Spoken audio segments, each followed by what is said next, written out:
What's up, everyone? Welcome to another edition of Tarun's Thoughts. My name's Tarun Shetty. These are my thoughts. Hope you guys are doing well. First vlog back in LA. Hear that noise? The sound of a car wash.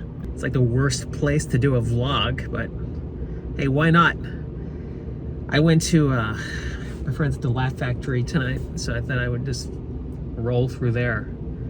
It's called Chocolate Sundays. It's like the, I don't know, black urban night here in Hollywood. It's a popular show. Like, I remember back in the day, like Will Smith and Quincy Jones, all these guys used to come through here, and you get a lot of big names, Cat Williams. I mean, so I actually got booked to audition on this show tonight, and my audition date's in 2026 or something ridiculous. It's so far out. So I was like, whatever, put me in the queue, and I guess I'll just, you know, wait my turn. So it's always good though to show up with friends. If you know somebody, then they can be like, hey, this guy's funny. But they probably think I'm like the guy who owns the 7-Eleven across the street or something. Like, he must come in here to take a break from work or something. Flying into LA, I never have great feelings whenever I fly in here. I kind of feel like just old and my time has passed. You know, all these stupid stories that we make up in our head. But here I am. I felt sad leaving my dad, to be honest with you.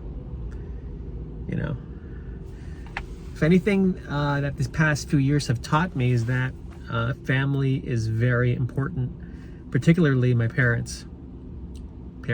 Here's a quick story. I actually, when I was in New York City, passing out flyers at this comedy club, like when I was like, I don't know, 25 or 26, I sent a tape to the Laugh Factory in Hollywood.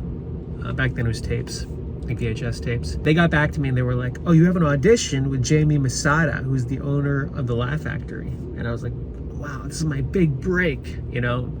I'm gonna audition for a major Hollywood club, and the owner's gonna see it, and you know, he's gonna see how talented I am, and I'm gonna be on Saturday Night Live the next week. I don't know. I mean, who knows? It's Hollywood. You start making up these stories in your head, like you have to think you're special to some extent to go in the showbiz. I mean, we all think we're enlightened in some capacity, right? Especially in showbiz, and because you need that delusion, because sometimes it comes true, right? I mean, you have to really believe that you're gonna be a star.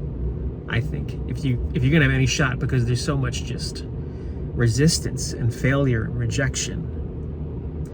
So I fly to LA. I get this hotel room, some hotel in Sunset. It wasn't cheap, I know that much. It was on Sunset, right? And I stay there for the night. My audition's on like a Tuesday at like 6 o'clock or 5:30. It's like an early show, but I've never performed in Hollywood, so I just think like, oh, this is how it is. It must be packed all the time. So I show up, it's like daylight, and there's like a line of like open micers outside and stuff. So I just check in, and they were like, yeah, you don't have to stand in line. We'll do the show at like 6 or something. And I go in there, and there's like literally 15 comics just in the audience. No real audience members. Like, it's not even a real comedy show. Just like, it's like open mic night or something at the Laugh Factory. I don't know what the hell it was. I asked the waitress, is Jamie Masada here, the owner? Like, no, he's not here. I was like, what am I doing here? Right? So go out, perform like my best 5 minutes that I practiced in New York for, you know, a couple months to prepare for this, my big audition. It's like comics like checking their phone or whatever they're doing. And I just got off stage and I was like, holy shit, like what a waste of time that was, and money. And I look at all these stories in retrospect and I'm like, is this the universe telling me like not to do comedy? I mean, there's so many clear indicators of like, and it never came easy. Like, you know, I hear these stories of like Ellen DeGeneres getting like Tonight Show like 4 years in, or Stephen Wright, like just skyrocketing. But for me, it never came easy. There was always these just horrendous, gut-wrenching experiences where I was like, man, that sucked. But somehow you just keep moving forward. Like, cause man, if I had a choice, I would have quit a long time ago, honestly. But if you're a comic, that's what you do.